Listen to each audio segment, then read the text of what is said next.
श्री राधे जय जय श्री राधे जय जय श्री राधे श्याम। बोले भक्तवत्सल भगवान की जय। बोले वृंदावन बिहारी लाल की जय। बोले भागवत भगवान की जय। एक बार सुखदेव जी महाराज कहते हैं कि हे राजन परीक्षित, राजा दक्ष हरिद्वार कंखल में एक यज्ञ करते हैं। उस यज्ञ में सबका आमंत्रण करते हैं।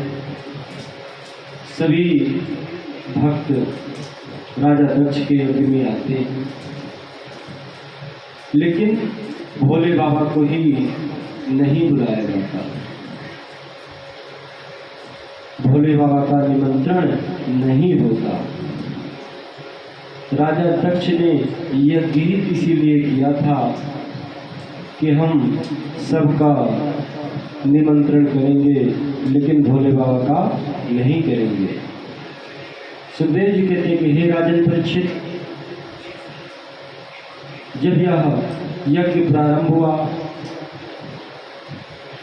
तो जो भी यज्ञ में पहुंच रहे थे वो कैलाश पर्वत होते हुए ही भी गुजर रहे थे वहां से। अब सती जी बार बार देखती हैं कि आज कई विमान हमारे कैलाश पर्वत से ही जा रहे हैं, बात क्या है। इतने में नारद जी आ गए। बोले नारायण नारायण नारायण। बोले देवी माते, आज तो आपके पिताजी के यहाँ यज्ञ हो रहा है और आप घर पे बैठी हुई। आपको तो इस समय भोले बाबा के साथ यज्ञ में होना चाहिए। सती जी कहती हैं अवश्य जाऊंगी। अभी तो आप हमको बताए हैं, पता हुआ है, तो यज्ञ में अवश्य बताएंगे। नारद जी इतना कह करके चले गए। सती जी भोले बाबा के पास पहुंचती हैं और कहती हैं, हे प्रभु, आज हमारे पिताजी के यहाँ यज्ञ हो रहा है, यज्ञ में चलना अवश्य है।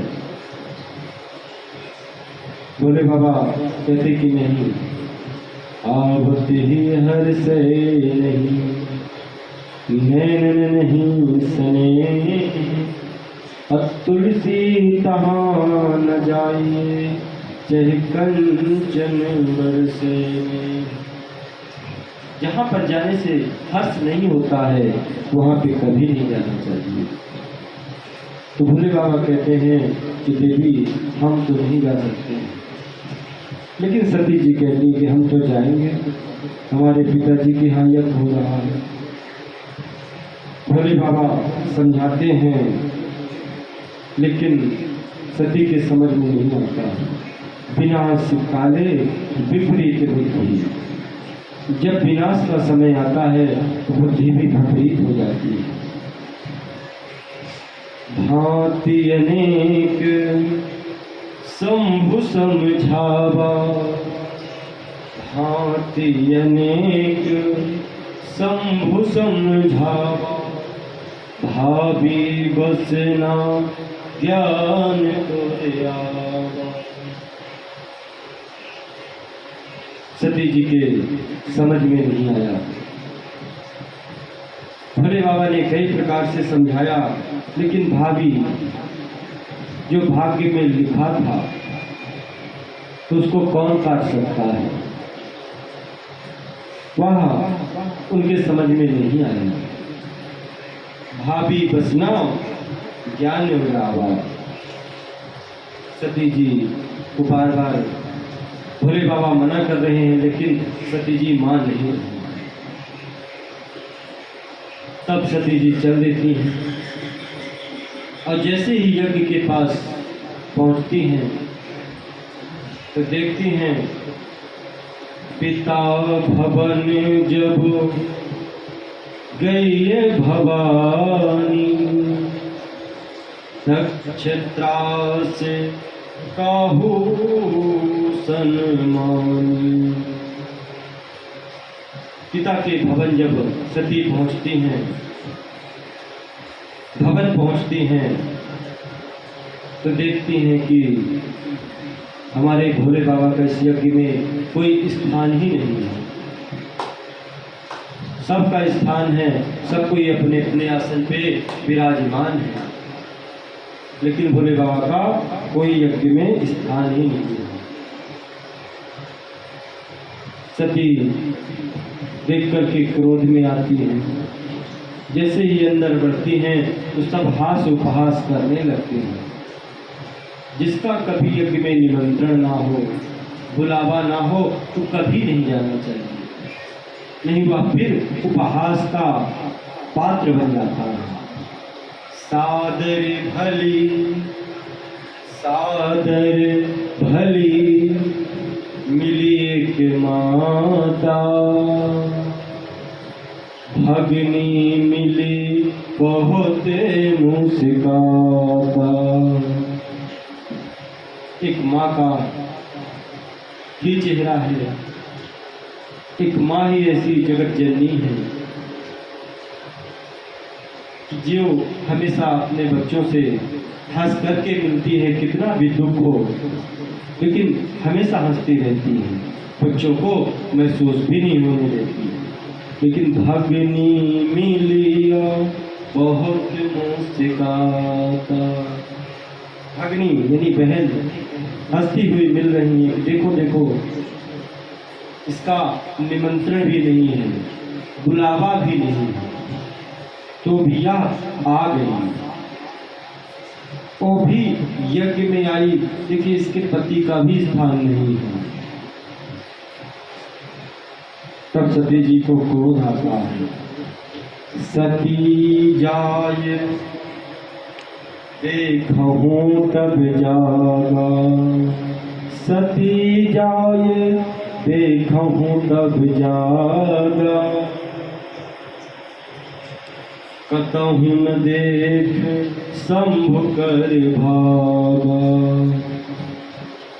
सती जाकर के देखती हैं कि शंभु का यानी भोले बाबा का कोई स्थान ही नहीं है,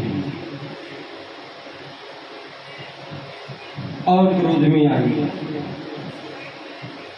तब चित चढ़े हूँ जो शंकर कहायु, प्रभु अपमान समझ उरे रायु।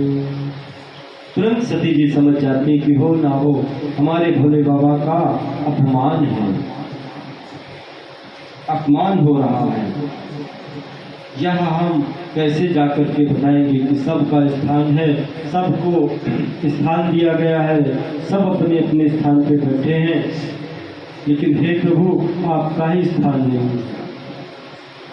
यद्यपि जब दारुण दुख नाना,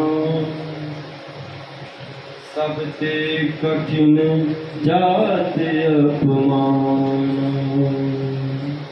सती को आभास हुआ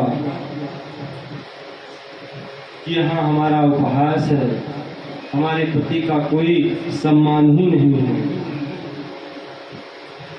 तो तुरंत सती क्रोध में आई और हवन कुंड के पास पहुंची, यज्ञशाला में बैठ करके अग्निदेव को प्रणाम किया और तुरंत अपने श्वासों को रोक करके अपने प्राणों का त्याग कर दिया। बोले सती माता की जय, बोले शंकर भगवान की जय। जय जय